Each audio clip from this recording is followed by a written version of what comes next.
ready, Fran? All right. Good evening and welcome to the February 26, 2026 regular meeting of the Planning and Zoning Commission held at 7 p.m. in room 133 of the Brookfield Town Hall and streamed live on YouTube. Please rise if you're able to recite the Pledge of Allegiance to the flag. I pledge allegiance to the flag of the United States of America and to the republic for which it stands, one nation, under God, indivisible, with liberty and justice for all. Thank you. First, I'll have the members of the Planning and Zoning Commission present here this evening introduce themselves, starting from my left. Elliot Morales. Anthony Papucci, Secretary. Kurt Timmerman, Chair. Scott Dale, Vice Chair. Sean Turner, member. Mark Loengart, member. Chris Yard, alternate. All right, thank you. Tonight, Elliot and Chris will both be voting members to fill out our 7-member board. There's copies of the agenda up here if anybody wants them. Okay. So, let's see. The first is review of the minutes of the previous meetings. For the first one, January 22nd, 2026, I'll accept a motion to approve those minutes. I'll make a motion to approve January 22nd meeting minutes. Thank you. Do I have a second? Second. All right, thank you, Sean. Any modifications anybody seen? Amendments, corrections? Hearing none, all in favor of the minutes as written, say aye. Aye. That was unanimous. February 17th, 2026 special meeting minutes. I'll accept a motion to accept those. I'll make a motion to accept February 17th, 2026 special meeting minutes. All right, thank you, Tony. Do I have a second on that? I'll second. Thank you, Mark. Any amendments, any corrections anybody saw? No? So, all in favor of approving those minutes, say aye. Aye. That was unanimous. All right, we don't have any correspondence to review. We have no continued public hearings. We have no public hearings. 6A, old business, 7 Dorset Lane. They still have not gotten signed off for the sanitarian, so we cannot continue until we get that. So we will have to continue this application to March 12th, 2026 for the new members on the board. This is a lot line revision, a planning application. Let the record show Jeff Hunton is entered at 7:03, and so we needed one last bit of information before we could approve their lot line cut, and we still have not received it. So that's why we had to continue this. They had a hard date. I think it was in April or something like that to get it approved, but they're running up against that. Could you reach, Fran, could you reach out to the applicants, just say, you know, you're running out of time? Yep, Yeah. running out of time. Yep. All right, 6B, South Lakeshore Drive, this is already continued to March 12th, 2026 meeting because they had to get ZBA approval. Hopefully they'll get that and we can, Monday night. yep. And that's and they have wetlands approval. That's a floodplain development application. The commission is the agency for floodplain applications. So. And let's see, new business. I think this is the only business tonight. 7A, request for bond reduction 468 Federal Road. The application is Z-17-53. That was 2017. With these bond request releases, what we do is we vote on recommending to the Board of Selectmen to release an amount of bond they have on this after Fran has looked at it. And this is these are the apartments behind Del Primo and the gymnastics place. So it's affordable housing. They're like 30%, but the rest is market rate. So in this case, it's to release $63,001 out of a total of $123,001 for the first release, and it's for all retaining walls, the first layer of asphalt, and 80% of all site work. And looks like you signed off on this, Fran? I did, yeah, landscaping's all in also. Okay. And so they have to, what, do you know when they'll get their CO for some of those buildings? They've already started, I believe, I know I've signed off on them, Laura signed off on them. I think the building is signed off on 1 or 2 of them. Okay, so they can actually have people move in if they wanted? Oh, all right, that's interesting. Okay, so what we do is we make the motion would be a motion to recommend to the Board of Selectmen the bond release for this application, if someone wants to make that motion. I'll make that All motion. right? And for application Z-1753, thank you, Scott. Anybody want to second that? I'll second it. All right, thank you, Tony. So if, any discussion on the motion? So we're just releasing a portion of the total for $63,001. All in favor of releasing, recommending to the Board of Selectmen to release the bond, say aye. Aye. All right. Since, so at this point, well, I guess that's it. I just have to sign this. That was unanimous. And since I had not yet brought Jeff up to a voting member, so it was the other two that were voting on this. So the next ones, and these are just discussions. 8A was proposed changes to short-term rental. We had been discussing these for a while. For the new members, we were discussing changes to the short-term rental regulations to try to improve enforcement and to sort of modify them to something that might work better and be more consistent with the state's rules on short-term rentals. And I don't know if you've gotten a packet from Laura or Amy for that particular regulations, all the things we discussed so far. So it's a packet about yay thick, like an inch thick. Did she send it? I don't know, so maybe we'll discuss a little, but then we're gonna continue it. But the one thing because a lot is about enforcement, and we discussed last time about what about the bad actors, the continual people who break the rules, and what can we do about that? So I sent something out to the town attorney asking them, that should be included in your packet in front of you. Let's see. So I sent to the town attorney the questions we had last time. And there's a lot of verbiage on the top, but I summarized 3 points. How do we punish repeat offenders, aside from our current notice of violation path all the way up to citation, which is $150 a month? Does it make sense to create an ordinance for a short-term license, or is a reg just as effective? And then the third thing I asked is, what would we need to do in order to share info with a Vrbo or an Airbnb and the like to help shut down violators? The first one we talked about, because for some of these properties that might rent for over $1,000 a night on the lake, $150 just the cost of doing business. So that didn't seem much of a deterrent to keep repeat offenders from repeating their offense. And that's why we asked that. And then, currently we have a reg, we don't have an ordinance. Ordinances are written and not handled by us. It's not our purview. They're handled by the Board of Selectmen and the town at a higher level.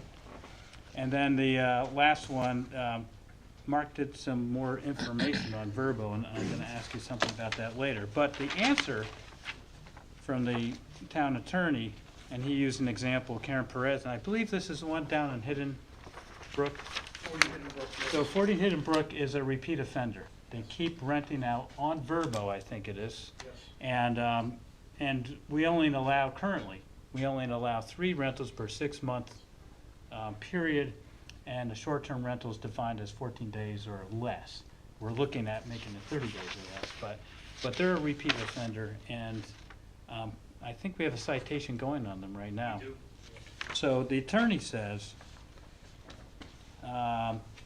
we have just served her with a lawsuit for repeated Airbnb rentals without a permit. In that court case, we can demand fines including up to $250 a day for an intentional violation of the regulations. The court case is a culmination of going to the cease and desist process route. So, that's like, once we jump out of ours, we jump into the legal side where the town attorney takes over. If we jump from, what did he say, going from cease and desist to town attorney. And then the citation route is what we did, and the fines are accruing as we speak. But we discussed the fines probably only accrue while they have a violation. And if they don't have a violation, like, oh, the rental's over, they stop accruing. It doesn't make them go away, they're just there. And then they start accruing again when they go further.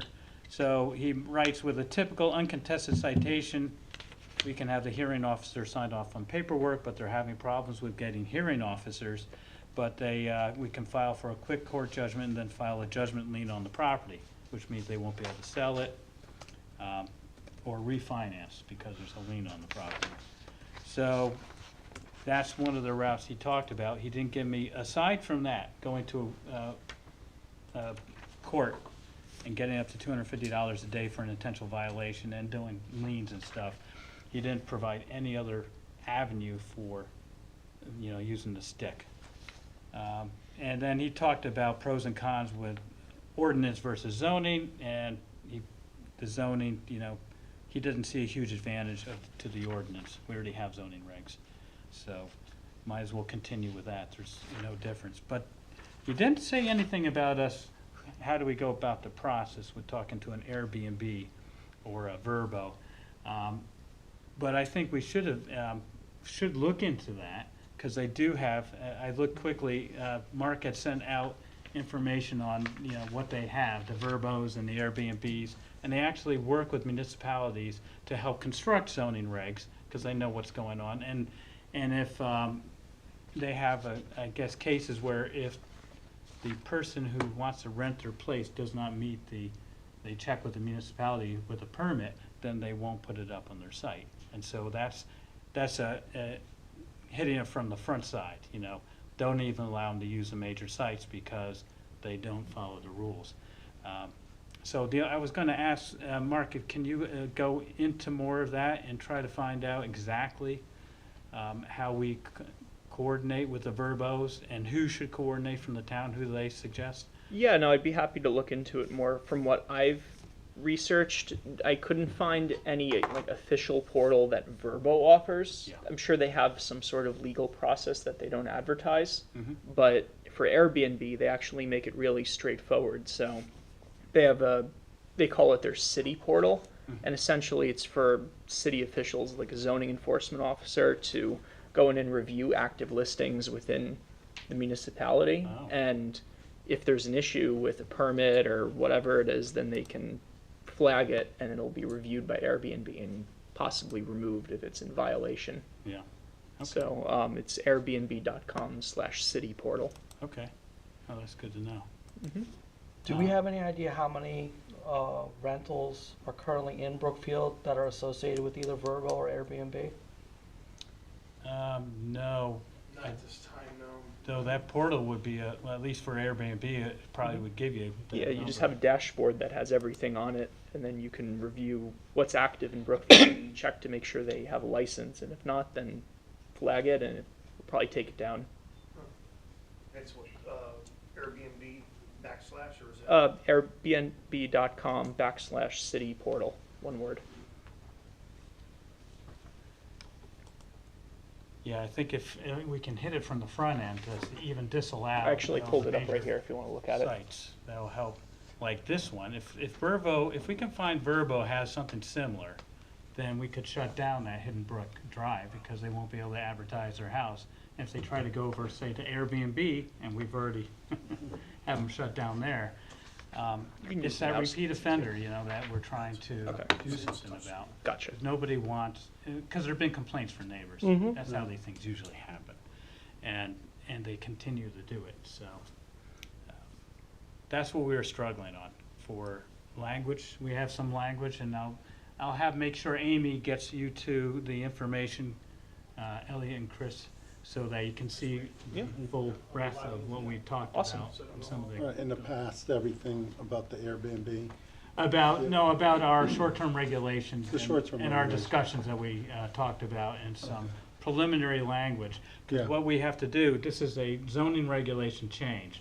So we're putting it in ourselves instead of someone coming to us and asking for it. So we develop language that we talk of what language do we want.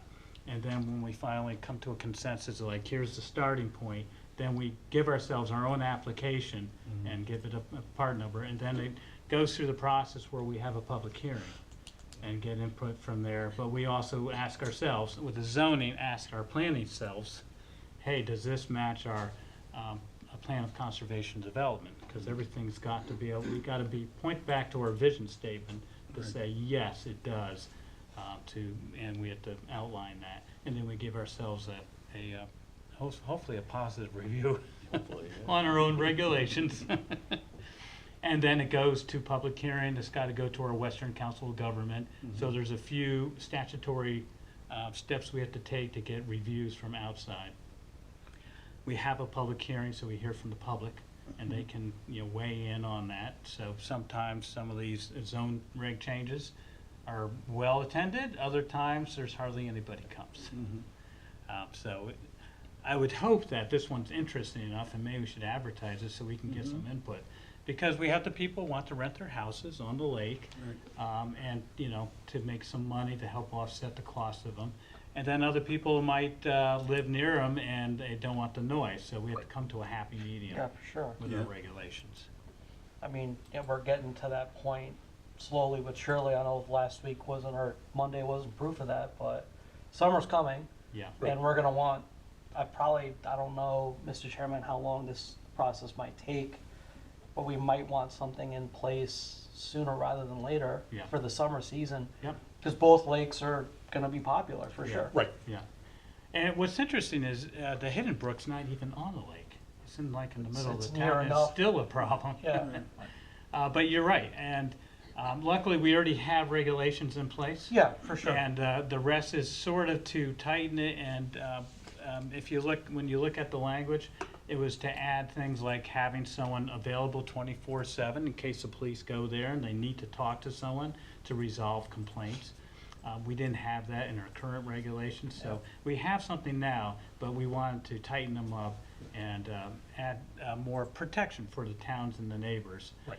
And make it a clearer process for people who do want to rent out. This is what you must do, and to make them understand this, to preserve the peace and quiet enjoyment of people's properties. And in town. depending on the lakes, Cannibal Lake and Lake Willow, some of the lake communities have their own requirements They as far do? as, So, again, we have to, they can enforce stricter rules, but the town has to have a set of rules. Absolutely. And that's where and again, trying to, We have- again, the discussions that we've had, the lake communities versus non-lake communities, Yeah. different zones, the TCD versus, north of the TCD, or, in an hour, yeah. We're just adapting it to the times, because for sure we're not the only town looking at this, and we're not No. gonna be, Yeah, No. I don't know if you remember, but a couple of years ago, New Fairfield was going through this issue, and with party houses and stuff, and they finally put some regulations in. And whether that solved their problem, I don't know, but any lake community here will have that problem. So we're just trying to kind of make them a little better.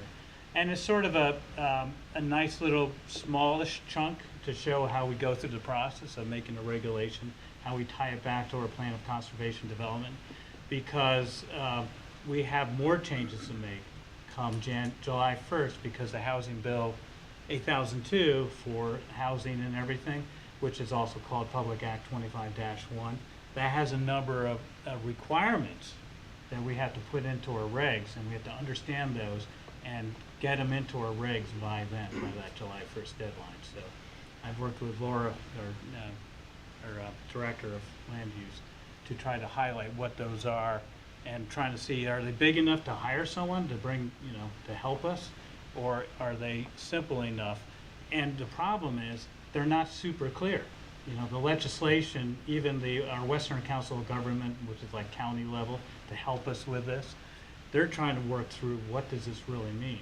I'll give you one example, because we don't want to go on forever here, but they talk about having multifamily housing up to 15 units, and they talk about multifamily, under 16, and they talk about over 16 but they don't talk about 16 units. And so it's like there's no regulation on 16 units.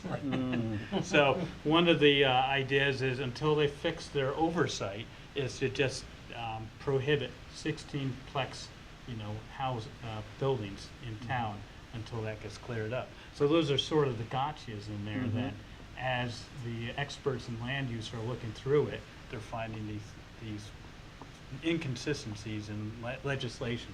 And the legislation is, I don't know, 90 pages or something like that. There's some things that are gotta do by July 1st, some things that can be delayed to, years down the line, depending on the size of your town and everything.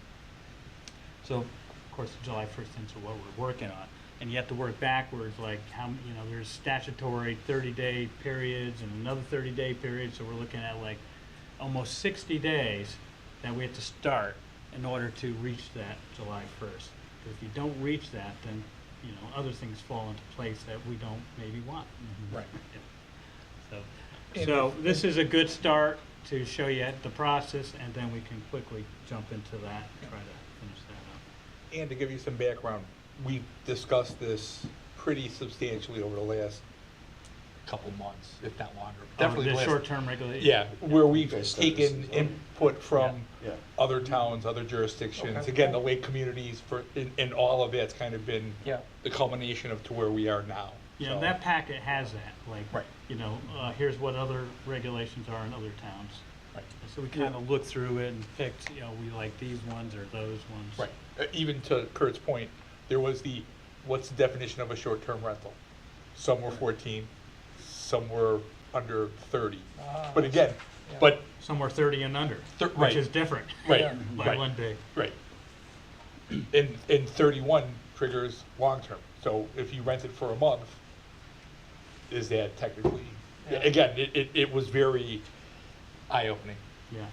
So you're gonna have Laura send that to us every? Yeah, Cause I have a. the it- packet that Laura came up with, Yeah. can we send it to Chris and Elliot so they have, do you have a copy too, Jeff? No, sir. Oh, so Jeff as well, so those three. There's Who some- who else doesn't have There's it? some links also with today's. Oh, all right. agenda. Yeah, Yeah, you might look on, of course, you can't take these home, that's what I've been told. All right. we did ask. Right, I did. And they are monitored. Okay, just And lost. they are Fran monitored. made a very good, Yeah. They are specific, Are they watching us now? maybe. But all of this stuff should be available via the website too. Oh, okay. So we won't continue on there. The newest information was the feedback from the lawyer.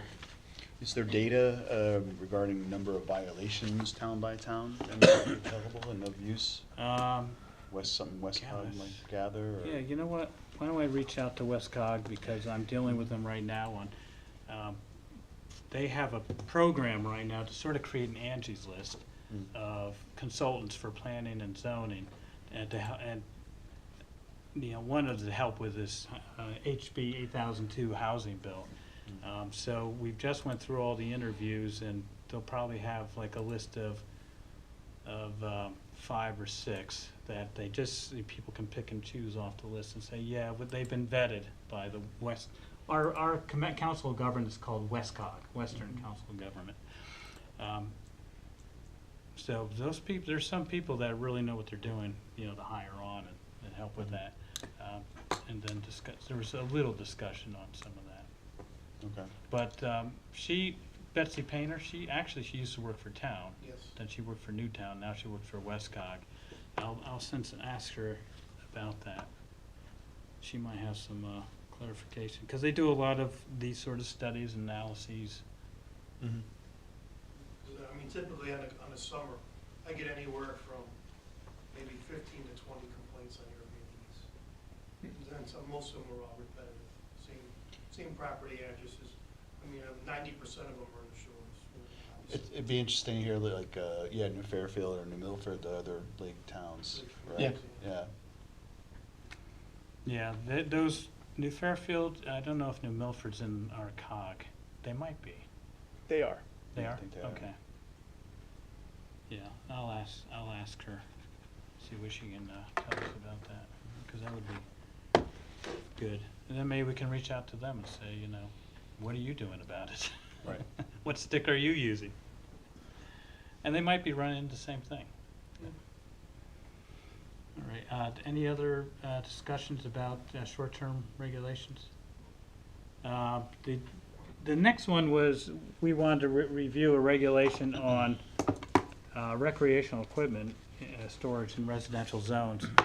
And this is sort of adjacent to short-term rentals. These are like boats and trailers and or RVs in someone's property. And there's a lot of violations down in Kenwood Shores and those sort of R7 areas. So I understand that's difficult, you know, where you're going to put your boat. And there's also a separate regulation we were talking about how many cars you can have all over town. Well, these are all over town anyway, but currently it's 6 cars and at least 5 have to be registered. And we thought maybe, we were trying to brainstorm what's a good way to control this. And we thought maybe, you know, a total number of cars and recreational vehicles rather than, you know, just 2. Maybe someone's got 3 boats, but only 2 cars. So that's what we were throwing around, but we were just asking the commission to brainstorm to fix the problem of what do we do about all those boats that are parked in people's, they're supposed to be driveways, but yards too. And if we allow more boats or recreational vehicles, but fewer cars, or a combination of the two, what sort of constraints should we put on that as far as setbacks? Right now, they both have to be in established drives, which means, you know, a driveway. But we also have to worry about impervious cover, which is a constraint already for properties. You can't pave over your whole, you know, yard, because you can't have that. But what if someone puts gravel down, which is pervious? We don't want to have front yard that's all gravel, because that might not look so nice. So we're looking for ideas what to do about it, and maybe and I asked the commission last time. It's good homework to go and drive down in Kenwood Shores and see what the problem's like. It's a good time now because everybody's boat is out of the water. Right. And so this is exactly when the problem is worse, I think. It's a little better during the summer where their boats are in the water, but not everybody, you know, has a slip or a dock. So some trailer in and out. So it's still a problem, but less of one. Right. And I don't know, we'd have to coordinate that, not coordinate, but see what like the Kenwood Shores, they have their rules. Right, so does Kenwood Lake Club. Kenwood so- Lake So Club. does Chimney Point. Yeah. They all do, and the other thing is that we've talked about, but something to be conscious of. Again, you're not supposed to put the boat in the front yard, and we're kind of focusing on recreational vehicles and Yeah. stuff. But there are people that park cars in their front yard. Yeah. So now that, you know, again, We have to worry about, you know, people, it's just a lake community, people have boats, so it's been tolerated for Right. now, Right. but it's not necessarily a good thing to tolerate something that's breaking the regs now. Right. But maybe that's an indication that the regs need to be changed to reduce the nonconformities, but not so much that it's a, you know, Wild West out there. right. And like, I mean, we're targeting, we've talked about the shores, but again, this problem is wider than the shores. Yeah. There are other properties that have it as well. Yeah. And if we're setting the regulations, it's gotta be either you're gonna tie it to an R7 or a lake community, or, again, size of lots and Yeah. all of that. But that, again, it needs to be consistent, I think For they example, are, yeah. but, And, you know, for example, size of lots determine, the zone determines setbacks. So maybe there's something in there that couple with that, you know. Maybe the number of vehicles you can have on a certain zone is based on that zone. And R7 has less because there's less room. Or maybe you just control it with pervious coverage. Right. And size of the driveway and a percentage. right. That could be across, you know, all zones. So So, so those two things, I don't know how many people actually drove through my homework last time. I lived there for better part of 30 years, so. So you're already there. Yes, sir.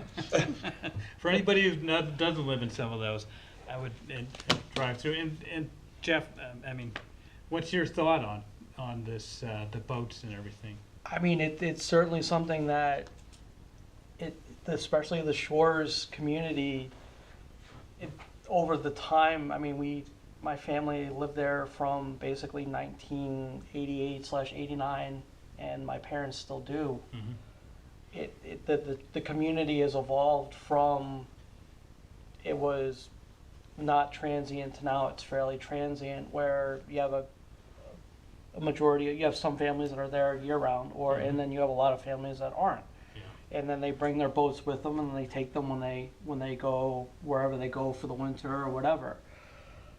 It's something where you mentioned, like, some of the boats you said are like parked or kind of stationed in their front yards. There's some houses, especially on North Lake Shore, where you don't even have a front yard. It's literally a cutout and then stairs up to the house.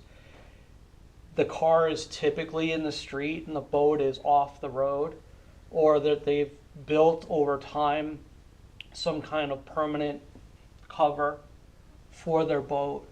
A lot of them, even the houses that are on the water or on the cove and then on the main body, one of the main bodies of water, that we don't have to worry about them unless they've got their boat that they usually park or keep in their backyard, which is a whole different set. Right. It's something that honestly has probably gotten worse over time. Yep. And for sure, now living on the other side of town on Lilanona, it's the same thing. It's just different Right. arrangements, but it's certainly something that you could see with, even if the family isn't there during the winter, certainly their watercraft are. Yep. Yeah.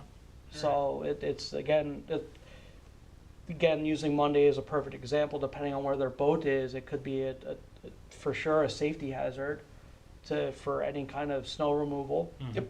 And it's just generally, is it super attractive to drive down a residential neighborhood and you've got all this stuff and you know that the houses have been empty for 2 months? Yeah. It's not super great. Okay. Yeah, it's good input. Thanks. All right, so let's brainstorm this more. But the idea was, like right now, if you took the total of cars, 6 plus 2, that would be 8. But to me, that seems like a lot.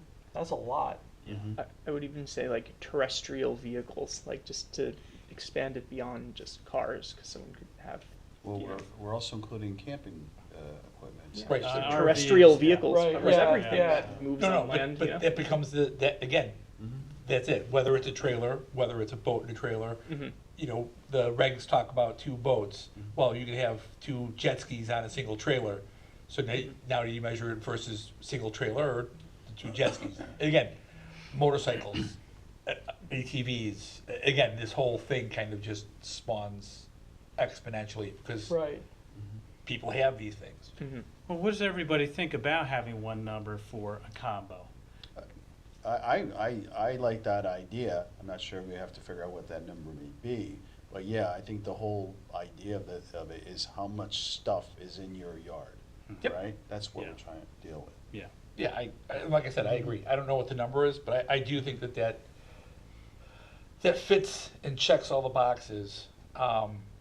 Again, we'd have to set criteria around it to make it more absolute or more palatable. Yeah, and to solve the problem of boats in the way. I mean, that's a safety hazard, but that's part of the Candlewood Shores problem is that it's private roads. Mm-hmm.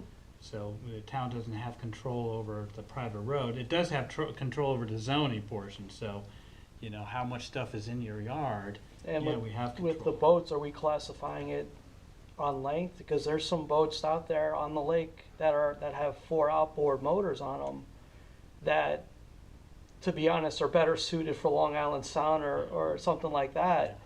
I mean, And the for sure restrictions they're are getting- 26 feet on the lake, even though Right. there's some grandfather ones. Right. You know? Yeah, But that's where, if we're gonna write a reg, these are the things For we sure. have to think about. What Yeah. are we trying to control? And so what should the reg look like to give us what we want? And to think of the potential loopholes too. You know, someone come up with, well, I'm gonna do this, because that's what people will do. If they're like, well, I do want to have my 30-foot boat. Right. You know, how do we control that? I mean, on my street, there's like a 30-foot sailboat in someone's backyard, so. And I can see it over his house. It's very interesting. So that's what we have to, that's why I want people to brainstorm on. I think one is how many vehicles, and maybe it's educational to drive down there and see, well, what do people have? Do they have 5, 6? Is 5 look ugly, you know? What complicates the matter too, I think, is that I see a lot of vehicles, 5 vehicles, but I think that's maybe, you know, people's kids living with their parents Yeah. until they find an apartment. And how can you fault them for that? I mean, it's like, you know, that's tough to deal with. But if you have a total of 6 or 7 things, then that puts a restriction on. You have to decide. You know, do you want to keep that boat there or find a place to put it in the winter? Right. You know, which might be tough, Echo Bay or something like that, but. So we're trying to define what is the volume and manner in which these things can be stored, right? Yeah. Which will not be, is it a matter of safety, or is it just a matter of, you know, Aesthetics. visually objectionable, you know? It could be a combination of both, again, Yeah. depending on, but again, it's not limited to just these things. I mean, in the shores, again, it's not, this isn't unique to the shores, it's just it's easy because Yeah. it's a peninsula. People park their boats in the street. Yeah. That's public parking. Now, why is that a problem? Because Well, I if- don't think we can do anything about that. No, but I'm using it as an example. The boat being parked, they put cones on it so it's there. Yeah. But somebody parks on the other side of the street. Now, if the fire trucks have to come down or an ambulance, now they can't get down Yeah. because of the vehicles being the way that is. Again, that's the reason why. And that's the private clubs Yep. should Enforce enforce that. their Yep, rules. I agree.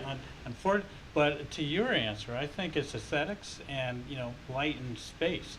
Because having someone's, enjoyment of your own property, having someone's boat right up against the property line, well, you know, that's why we have setbacks, 10 Right. feet sidelines in the R7. So that's 20 feet between, you know, houses or something to give that airiness and light and movement and a little, you know, sense of, this is my area. If you have a boat sitting there right at the fence line, well, that's, first of all, it's not allowed. But that's, I think, what we're trying to control here. And if you have so many boats and everything, and I guess part of it is, I think maybe I'll look through and I implore everybody to look through the planning, the POCD, and see where this would report back up to. You know, what part of the POCD that this would fall from. You know, it's quiet enjoyment of someone's house. You know, so you don't have a boat right next there that might be I don't know if visually it's unappealing. directly in there, I'll check, I don't remember that coming Yeah. out in development in New England. Yeah. Not specifically.